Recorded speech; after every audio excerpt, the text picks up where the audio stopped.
మధ్యంతర బెయిల్ను పొడిగించాలని ఢిల్లీ సీఎం కేజ్రీవాల్ సుప్రీంకోర్టులో పిటిషన్ దాఖలు చేశారు. మరో 7 రోజుల పాటు మధ్యంతర బెయిల్ కావాలని కేజ్రీవాల్ కోరుతున్నారు. కేజ్రీవాల్ అరెస్టు తర్వాత 7 కిలోల బరువు తగ్గారని ఆప్ పేర్కొంది. అతని కీటోన్ స్థాయి చాలా ఎక్కువగా ఉందని తెలిపింది. కొన్ని తీవ్రమైన వ్యాధి లక్షణాలు ఉండవచ్చని ఆమ్ ఆద్మీ పార్టీ వెల్లడించింది.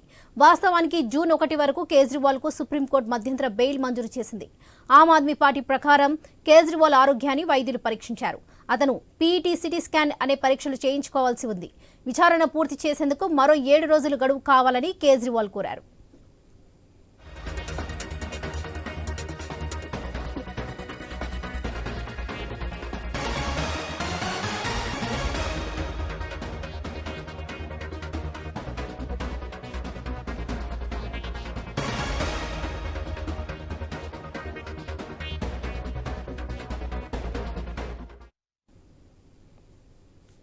మధ్యంతర బెయిల్ను పొడిగించాలని ఢిల్లీ సీఎం కేజ్రీవాల్ సుప్రీంకోర్టులో పిటిషన్ దాఖలు చేశారు. మరో 7 రోజుల పాటు మధ్యంతర బెయిల్ కావాలని కేజ్రీవాల్ కోరుతున్నారు. కేజ్రీవాల్ అరెస్టు తర్వాత 7 కిలోల బరువు తగ్గారని ఆప్ పేర్కొంది. అతని కీటోన్ స్థాయి చాలా ఎక్కువగా ఉందని తెలిపింది. కొన్ని తీవ్రమైన వ్యాధి లక్షణాలు ఉండవచ్చని ఆమ్ ఆద్మీ పార్టీ వెల్లడించింది. వాస్తవానికి జూన్ 1 వరకు కేజ్రీవాల్కు సుప్రీంకోర్టు మధ్యంతర బెయిల్ మంజూరు చేసింది.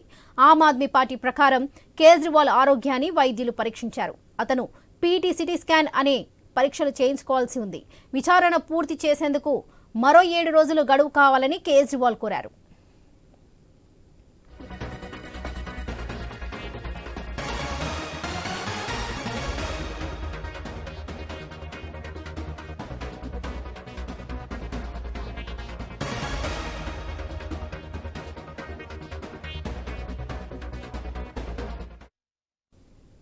మధ్యంతర బెయిల్ను పొడిగించాలని ఢిల్లీ సీఎం కేజ్రీవాల్ సుప్రీంకోర్టులో పిటిషన్ దాఖలు చేశారు.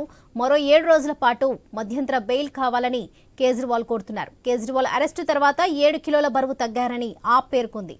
అతని కీటోన్ స్థాయి చాలా ఎక్కువగా ఉందని తెలిపింది. కొన్ని తీవ్రమైన వ్యాధి లక్షణాలు ఉండవచ్చని ఆమ్ ఆద్మీ పార్టీ వెల్లడించింది. వాస్తవానికి జూన్ 1 వరకు కేజ్రీవాల్కు సుప్రీంకోర్టు మధ్యంతర బెయిల్ మంజూరు చేసింది.